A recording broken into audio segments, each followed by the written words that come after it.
Assalamualaikum warahmatullahi wabarakatuh. Waalaikumsalam warahmatullahi wabarakatuh. Waalaikumsalam. Kami selaku dari kelompok 10 dari mata kuliah Manajemen Pengetahuan yang terdiri dari Muhammad Aji Purnomo, Eko Syahputra Purba, Sofian Anggera, dan saya sendiri Hairul India Hidayat akan mempresentasikan tugas kami yaitu penerapan knowledge management dalam organisasi pada perusahaan PT Uber. Langsung saja ke slide selanjutnya. Ya, sejarah perusahaan Uber. Uber adalah perusahaan taksi berbasis teknologi. Berawal dari tahun 2008 yang diciptakan oleh Travis Kalanick dan Gareth Kemp.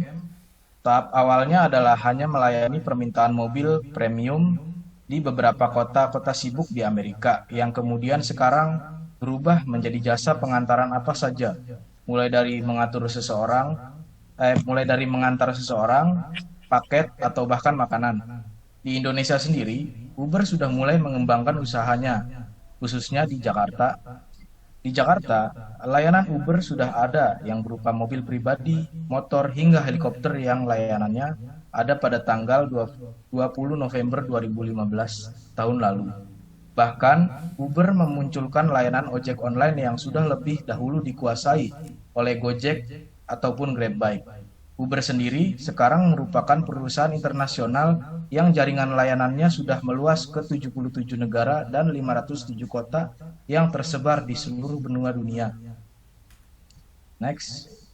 Adapun produk dan jasa yang ditawarkan oleh Uber yaitu sudah ada yang berupa layanan antar menggunakan mobil pribadi, motor, maupun layanan antar makanan dan layanan mengantar paket. Next.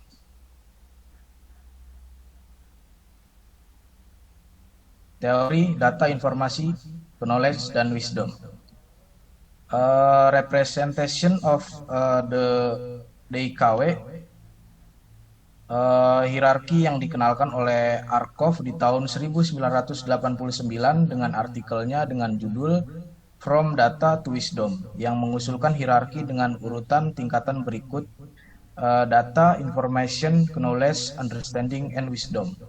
Data didefinisikan sebagai simbol yang memperlihatkan properti dari objek, kejadian, dan kondisi lingkungannya, merupakan produk dari pengamatan atau observasi. Information dilengkapi dengan deskripsi jawaban suatu pertanyaan yang dimulai dengan kata sapa atau who, apa, what, kapan, when, dan berapa banyak atau how many. Information diambil atau disarikan dari bukti-bukti atau evidence dan alasan daripada pernyataan yang eksplisit langsung. Knowledge adalah know-how dan merupakan hal yang memungkinkan mentransformasi dari informasi menjadi instruksi. Wisdom adalah kemampuan meningkatkan efektivitas. Dengan wisdom, maka dapat meningkatkan nilai atau value yang memerlukan fungsi mental yang dikenal sebagai judgment. Dan di sini ada pada slide selanjutnya ada people, proses, teknologi. People yang artinya merupakan aspek penting dalam KM.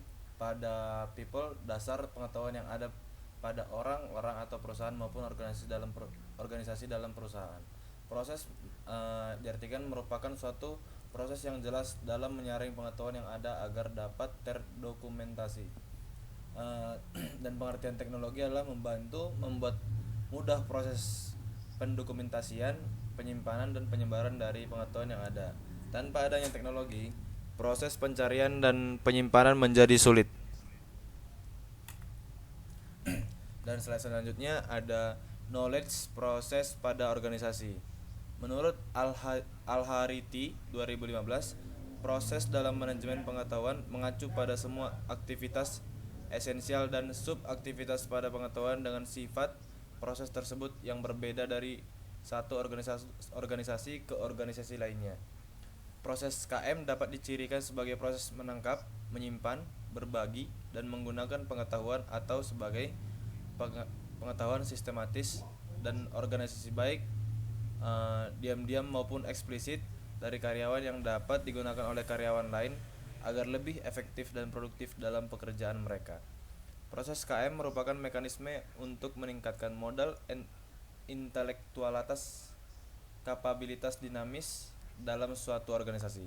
Ini adalah instrumen di mana sumber daya manusia memungkinkan masukan untuk membuat, menerapkan, dan mentransfer pengetahuan yang diperoleh dan mendukung regenerasi basis sumber yang memiliki kemampuan dinamis. Dan selanjutnya ada knowledge confidentiation dalam organisasi. Knowledge codification merupakan salah satu fase dari knowledge management life cycle yang berkaitan dengan upaya mendapatkan tacit knowledge sehingga menjadi eksplisit dan explicit knowledge, menjadi terorganisasi dan terkodifikasi.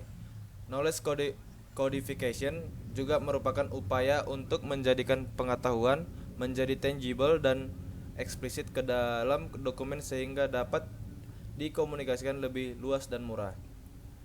Kualitas kodifikasi meliputi akurasi, kemudian dibaca atau dipahami, diakses, kemutakhiran, dan kredibilitasnya.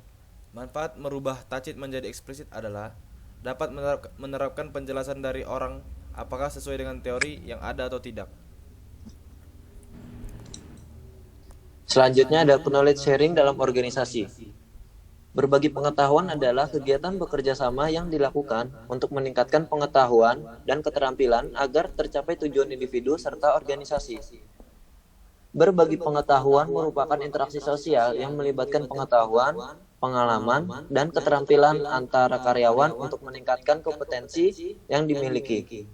Yang terpenting adalah penerima pesan mampu memahami apa yang telah disampaikan.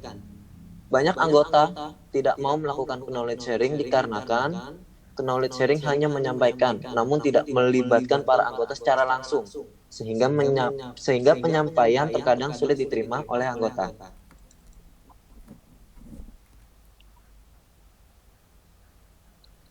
Penerapan knowledge process di dalam organisasi.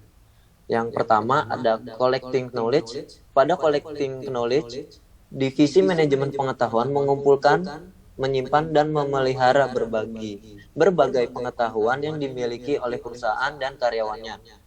Uber mengumpulkan pengetahuan yang dimiliki oleh perusahaan dan karyawannya secara face-to-face. Untuk kegiatan internal, Uber seperti rapat dan semacamnya, dan virtual untuk mengumpulkan ilmu yang bersifat eksplisit. Yang kedua, ada connecting knowledge. Pada connecting knowledge, divisi knowledge management memastikan bahwa semua pengetahuan perusahaan dapat diakses oleh karyawan sesuai dengan kebutuhan dan kewenangannya. Hasil penerapan knowledge proses Uber. Yang pertama, pada pengimplementasian pengetahuan pada Uber tidak terdapat knowledge gap. Karena pengimplementasian pengetahuan yang didapat oleh Uber sesuai dengan kebutuhan pasar, yang mana membutuhkan jenis layanan yang membuat mereka lebih praktis dan nyaman dalam membeli atau menggunakan jasa. Nomor 2, pada pengimplementasian pengetahuan pada Uber tidak terdapat teknologi gap, karena cara Uber mengimplementasikan pengetahuan dengan membuat aplikasi sebagai cara penjualan jasa sangatlah efektif, karena sesuai dengan kebutuhan dan tren konsumen masa kini. Yang ketiga, program yang dilakukan oleh pihak Uber sudah efektif dan efisien, karena mempunyai kelebihan, yaitu dapat memenuhi keinginan konsumen yang membutuhkan pelayanan yang praktis dan nyaman. Yang terakhir, Uber seharusnya lebih dapat melakukan proses manajemen pengetahuan secara virtual dengan karyawannya, terutama driver.